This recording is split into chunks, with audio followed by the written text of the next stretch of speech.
তত্ত্বাবধায়ক সরকার ব্যবস্থা বাংলাদেশে আসার পরে যেভাবে বাংলাদেশের গণতন্ত্র উন্নত হয়েছে, মানুষ ভোট দিতে পেরেছে,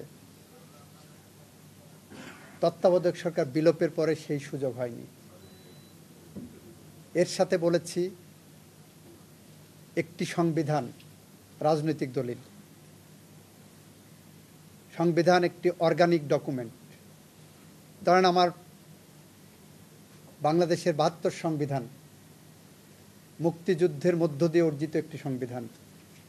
বিজয়ী শক্তি তারা বলে দিল যে আমার সংবিধান রচনার সাথে কারা থাকবে, আমার সংবিধানের রচনা কি হবে, এইটা কিন্তু বাংলাদেশের মুক্তিযুদ্ধে বিজয়ী শক্তি নির্ধারণ করে দিলেন। সেই অনুসারে পাকিস্তান সংবিধানের আওতায় নির্বাচিত সংসদ সদস্যগণ তারা বসে আমাদের সামনে একটা সংবিধান উপস্থাপন করে দিলেন। সেটাকে আমি সংবিধান হিসেবে মেনে নিয়েছি। আমরা বললাম যে ৯১ সালে নির্বাচনের আগে এরশাদের যখন পতন হলো তখন প্রশ্ন আসছিল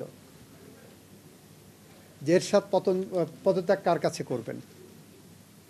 আমি বলেছি, তখন বলা হলো যে উপরাষ্ট্রপতি মওদুদ সাহেবের কাছে।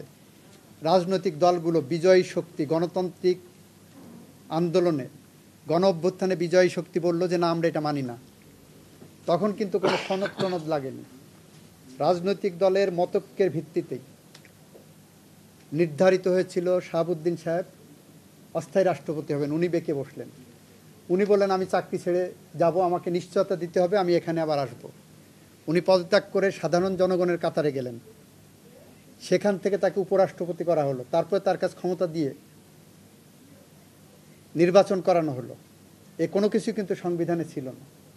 এটা রাজনৈতিক বিজয়ী শক্তি, গণ অভ্যুত্থানের বিজয়ী শক্তি কনসেনসাসের বেসিসে নির্ধারণ করলেন, পরবর্তী পার্লামেন্টে সেটাকে এন্ডোর্স করলেন। These are constitutional conventions. সুতরাং গণতন্ত্র যদি আমার বেসিক স্ট্রাকচার হয়, সেই গণতন্ত্রকে শানিত করার জন্য, ঋদ্ধ করার জন্য, উন্নত করার জন্য, সংরক্ষণ করার জন্য, সমৃদ্ধ করার জন্য যে কোনো পদক্ষেপই